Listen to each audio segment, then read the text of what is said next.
All right. First rule of this channel: we do not talk about this channel. Second rule of this channel: this is not legal advice. So, looks like NFL free agency in 2024 has been rather boring going into the season. I am glad the season is over. If anybody is wondering why I no longer watch like the NFL, I shouldn't have to explain it to anybody because I really, really am not looking forward to the shenanigans going on next year. So anyway, I said I'd do the free agency video. I also said I was going to be league winners, but I kind of thought we're going to talk about league winners a lot. And I'll get into why I think taking apart how they got there is more important over the offseason than just saying, hey, these guys are the guys that won leagues without actually being able to explain it. And I'll start explaining it a little bit as we get into the free agency. So there's two signings right now for the Buffalo Bills, which are interesting. So first of all, Stephon Diggs is going to hit 30. So he's over the age apex for wide receivers. Mac Hollins probably going to take over for Gabe Davis. Outside, he's a run blocker. Curtis Samuel's going to be the gadget guy in the slot. Um, Probably going to hurt maybe Dalton Kincaid a little bit. The Curtis Samuel signing, maybe the hope that Dalton Kincaid is the next Travis Kelsey may be diminishing a little bit. But overall, those two guys probably not going to be overwhelmingly fantasy relevant outside of a significant drop off by Stephon Diggs. But the guy probably still to be looking at is Dalton Kincaid. Gabe Davis leaving does probably upgrade Dalton Kincaid a little bit. I would be down on my Diggs shares. Moving on to the Dolphins. And remember, when a guy leaves someplace or signs someplace, there's a void someplace that he left. So we're going to have to look at both ways. But yeah, Curtis Samuel doesn't move the needle, leaving the Redskins. Mac Hollins doesn't mean anything going from the Falcons. Salvin Ahmed's a little odd because they are very heavy with the Dolphins. So him coming back as their number 4, I guess, is a little interesting. I would expect that one of those two running backs, Jeff Wilson or the other guy, gets cut or something like that moving forward. Johnny Smith is going to be interesting in this offense. Probably like a low end streaming type late round draft picks. That's a little interesting. How they're going to use him. He's more of that like F position move guy. I don't know how that would fit in. It's probably not too fantasy relevant overall. Jacoby Brissett's not really overly interesting. They're probably going to make a move at quarterback after trading Mac Jones. Antonio Gibson's going to move into that pass receiving back, that change of pace guy. I imagine Ramondre is still going to be like the 1-2 down thumper. So Antonio Gibson, outside of being like a handcuff, it's probably not going to be very interesting. But overall, this whole offense is going to be different. So going forward, there's a little bit to look at. But I mean, owning backfields like Antonio Gibson and Ramondre next year is going to be relatively cheap. Like you might be able to get them in a lot of like medium to higher competitive leagues outside of those premium rounds. So like, picking up an Antonio Gibson, like even in best ball, we'll talk about a little bit about best ball and dynasty, picking up an Antonio Gibson and a Ramondre later in the draft, seeing how the season shakes out, and then knowing that you have the handcuff if one of them goes down, like that's a pretty good strategy when they are going to be relatively cheap to be picking up in the next season. Don't really care about Jalen Rager, Hunter Henry. I mean, still going to have some value, maybe the number 1 on that offense next year. Don't really know how everything's going to shake out. So that's all the stuff they'll be looking at in the offseason. The Jets, the two interesting one is John Simpson and Morgan Moses. So about the only notes I took before I started this up were the O-line, the signings, the trades, the signings, and even the draft coming up here. Those are probably the biggest things that are for fantasy relevance outside of like coaching changes, because offensive lines gelling and then actually functioning are the first sign of a good offense. And again, like we always want pieces of good offenses. So those offensive line moves are big. But right now, in my mind, like the 101 is probably going to be Brees. And then bringing in Morgan Moses and John Simpson, that's good signs towards Brees and that wide receiver guy that they have that was a complete bust last year. So moving on to the Ravens, Derrick Henry, the 2-year deal, like he's probably still going to be that volume-based guy. It's a weird offense. He's not going to be part of the passing game. You're looking at like probably like a 3rd, 4th round pick. He's already over the age apex. It's an okay, RB2. Who knows how that running back situation is going to shake out? I have these pulled up in case I need to be pulling names out of my hat as I move on. I want to know the running back that got hurt his knee. That's probably the only guy right now for the Ravens is if I can find Keaton Mitchell, and he tore his ACL so late that like I can't really see him really eating into Derrick Henry. But again, if we want red zone usage, they still got Lamar Jackson and receiving work, and they don't throw the running back. So I don't see Derrick Henry really being a priority guy most places. Not really concerned about Nelson Aguilar. He was the de facto number one last year. So him coming back, I don't know. Zach Moss, all the moves going on. Zach Moss going to the Bengals is interesting. He would slot in to be their probably running back or like RB1B behind Chase Brown. So how those two guys shake out, like it's interesting that they bring in Zach Moss. He's either going to be the bell cow and then Chase Brown's going to like spell him. Chase Brown's going to be the number one and Zach Moss is going to spell him. That's interesting a little bit to me. T Higgins, that non-exclusive tender, like probably doesn't change him very much if he comes back. He's got to stay healthy. That's the upside to him. Like he wasn't healthy last year. So he's got to stay healthy this year going forward. Let's see. Jameis Wilson going to the Browns. Obviously it probably shows that they're not really committed on Deshaun Watson. So that's a little interesting. And then Jerry Jeudy coming in with Amari Cooper, his age and his contract situation. The contract's probably not as bad considering like, the Tyreek Hill deal, like blowing everything out of the water. But I just want to see if I can find Amari Cooper here. And I can't because I'm probably blind. There's Amari Cooper. Amari Cooper's 29. That's at the age apex. So you probably expect him to get one more year at it. So Jerry Jeudy potentially coming in and being like a 1B is not outside the realm of possibilities going on. And then there's Adam Troutman, probably going to be the number 2 tight end there. That's probably not super relevant. He was kind of a sleeper a few years back. Russell Wilson going to the Steelers, not as interesting to me for that guy that like totally blew my mind. Like this is part of the reason why I've been having like a hard time doing fantasy is George Pickens.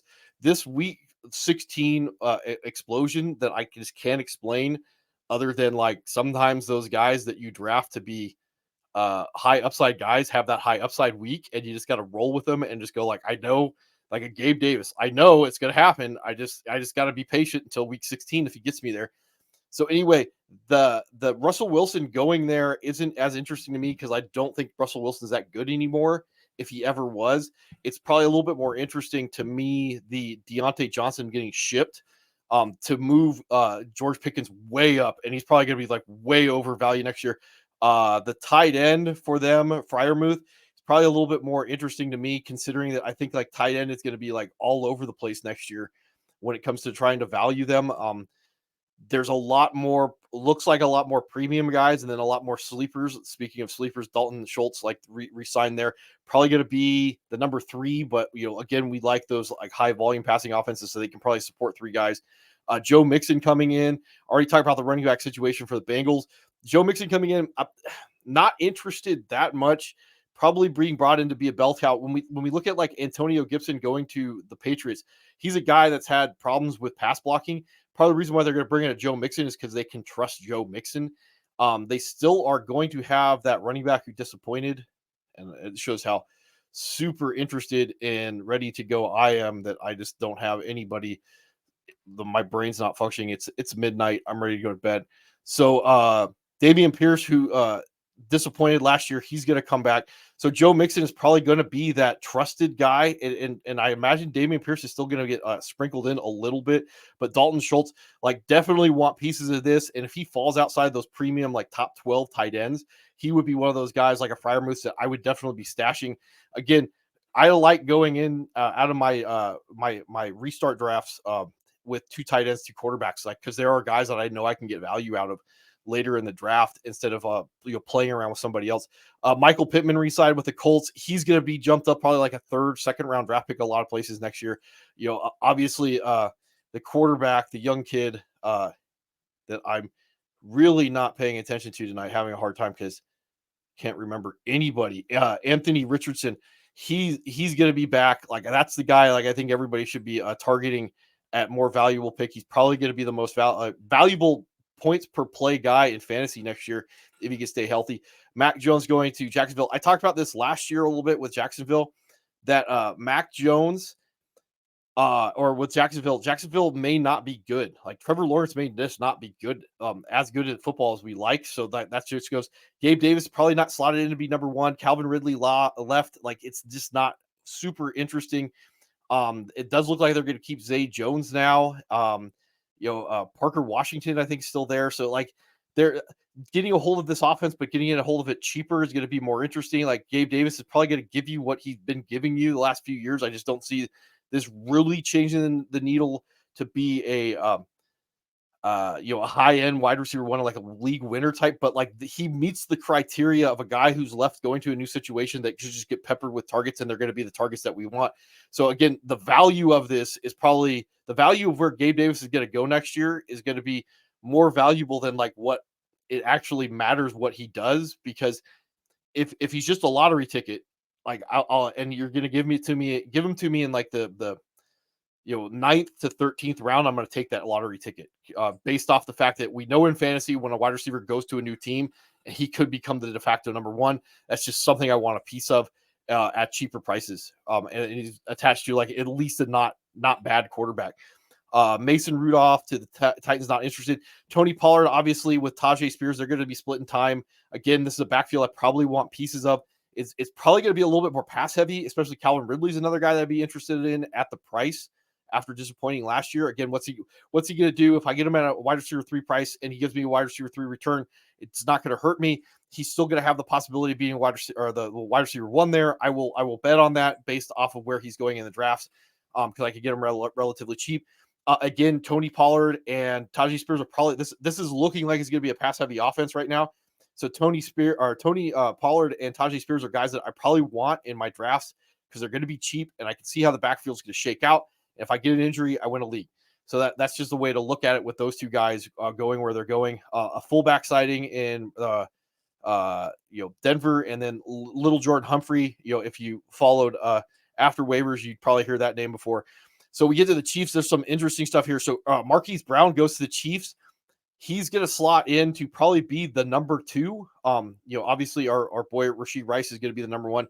Hey, when you're wrong, you're wrong. I was wrong on him last year, but going Marquise Brown's going to slot in. That's going to be really interesting where he goes.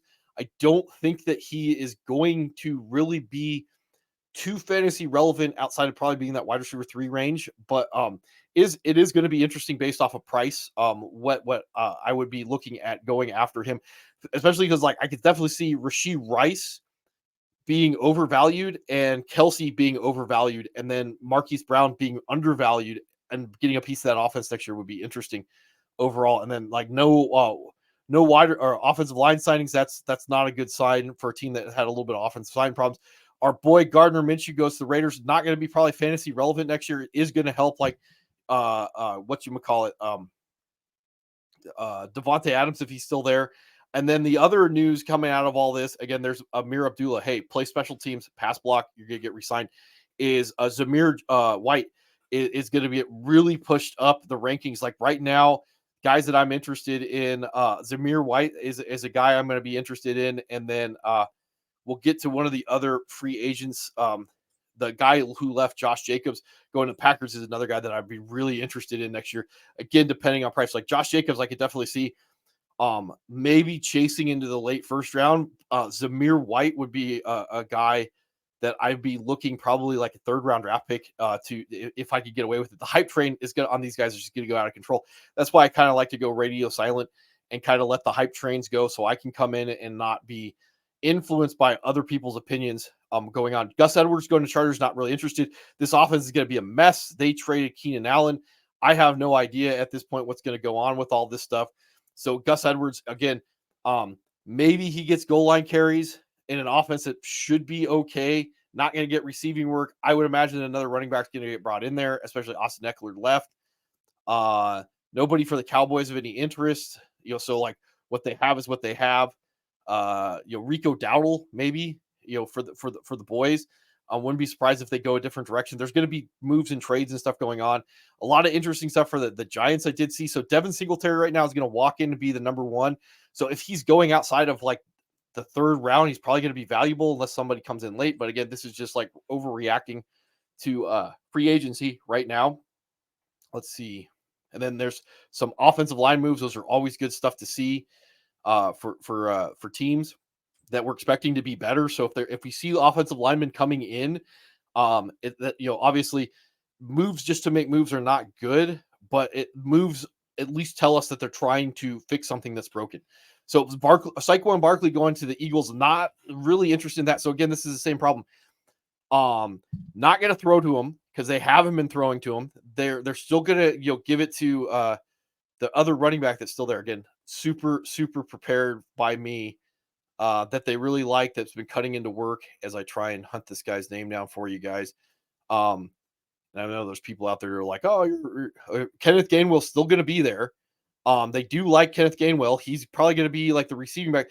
Barkley's getting older in years, so like I just don't necessarily see that. And he's got a lot of wear. So he's 27. He's over the age apex. He's got 6 years of wear and tear. Has missed some time because of injury.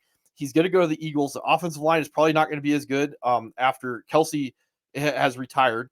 I don't think they're going to be bad. But again, jumping on a hype train is the problem. It's not that Saquon Barkley's bad. It's not that the Eagles aren't bad. Again, he may not be the de facto running back or goal line back because they have Jalen Hurts.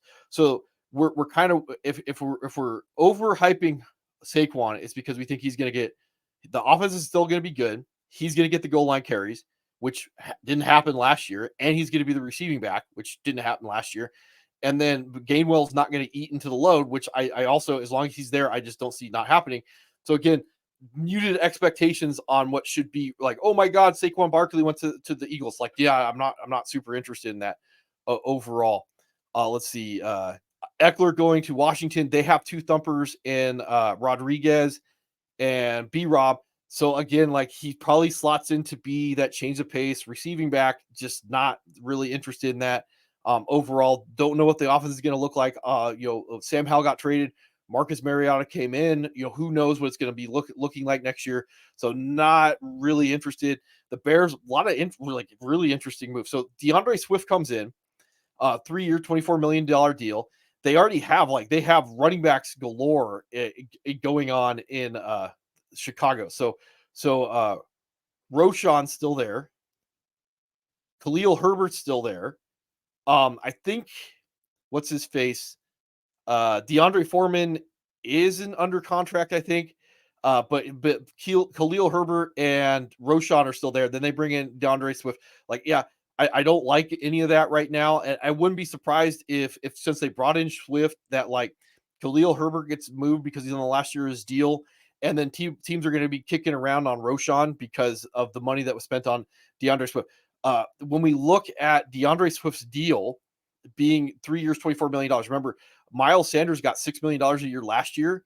He was the cream of the crop of the running back grade. So 3-year, $24 million deal is starting running back money. This is like bell cow money or high end RB2 money from a fantasy perspective. But low end, hey, I'm going to give you 60% of the rock.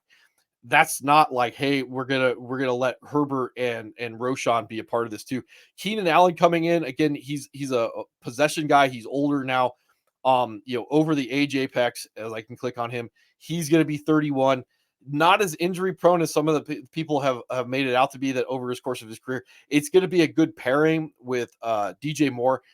From a fantasy perspective, not sure that's overwhelmingly interesting to me.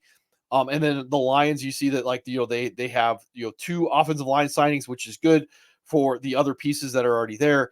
The Packers, AJ Dillon coming back, probably not that big of a deal. Josh Jacobs, again, I want pieces of good offenses. This looks like it's going to be a really, really good offense. And as long as everybody, if everybody hypes Josh Jacobs up and he becomes a first round draft pick, he's just not going to be able to return. If he stays in that maybe second round pick or second round area, third round area, that's where he starts to become interesting. He does have a lot of wear and tear on him, and he is at the age apex, but he is going to be part of a good offense, and that's the bigger thing. Pieces of good offenses. He potentially still going to be in that bell cow role with Aaron Jones being cut. That's something I really like to be looking at going into next year. Like I said, there are going to be right now like one, two, three, four, like you're looking at 9 fantasy relevant like offensive players going into next year, especially how deep your drafts are for these teams. Like for the Packers, like that's really interesting. Again, gonna get probably the goal line work, gonna get the receiving work because that's what Aaron Jones got when he was healthy last year. That's something to be looking at. So like that, I want pieces of that going forward. And there's so few of these bell cows. That would be a potential one that I was like, ooh, that's one I would like. So Vikings, Sam Darnold goes to the Vikings.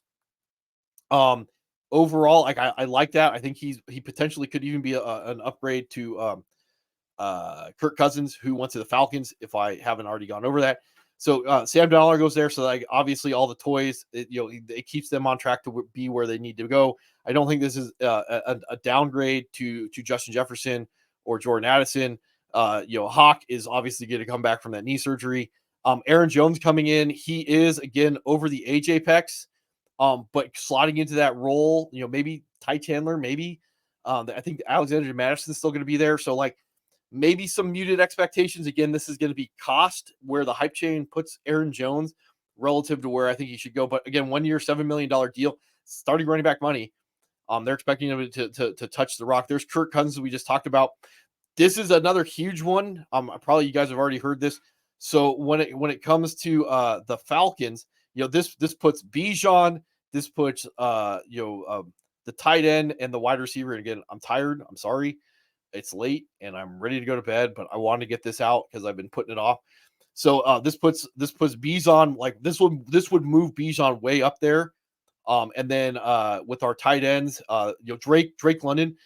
Again, this is all where guys are going to get hype trained up to. Drake London, 3rd round draft pick, absolute smash. Drake London, 1st round draft pick, probably where he's going to go. Right. So that bothers me. And then this is another thing when we start looking at like being sneaky about those tight ends. I mean, this moves coming off the knee injury 2 years ago, and then with Kirk Cousins coming in. Kirk Cousins is a little bit of a gunslinger. Kyle Pitts, this puts him way up there. It's going to be interesting to see where he gets ranked out, where this offense gets ranked at with the coaching changes that we want to see. Now they bring these guys in to use these weapons. Like this was one of the ones where I was like, so I want to have a lot of shares of Drake London and Kyle Pitts, and now I go from a Bijan hater to a Bijan lover, and that's just how it goes. So like moving forward, not really interested in Darnell Moon. He's going to be the number 2, and I think number 2 overall wide receiver. He's going to be the number probably 4 option in the passing game. They went out and they did trade for Rondell Moore, so maybe that puts that Rondell Moore is probably going to be a slot guy there. Not really interesting because I think we could already see the pecking order. Drake London, Bijan, and Kyle Pitts, and those guys are just going to be those ancillary guys that are those are going to be the guys that like are going to have those weeks that pop off, and we're going to be like, those points just don't matter because they don't go to anybody. The Panthers, offensive line, that's a big deal coming in. Deontay Johnson again, where his overall hype train goes, number 1 coming in from another team. Like this is another guy that I want pieces of. It looks like they are going to try and salvage, their young quarterback there, Bryce Young. So like I want pieces of that, and then Deontay Johnson, like 5th round, 4th round pick, probably where he's going to end up shaking out to be. 3rd round pick, probably too much for me. If he's outside of like the 5th, like it's an easy smash. But again, hype train, I definitely see everybody's going to see the same thing I do. Like the number 1, 150 targets on the table. Yeah. I'm not going to be the only one that's saying that. Cedric Wilson, not interested. Not a lot going on there in New Orleans right now, which is a little interesting overall. So Baker Mayfield comes back. And Mike Evans resigns. So like Mike Evans, I mean, unfortunately at 30, he's over the wide receiver age apex. I think he's going to be 31 next year. And where he slots, again, this is going to be another guy like 4th or 5th round pick, easy smash.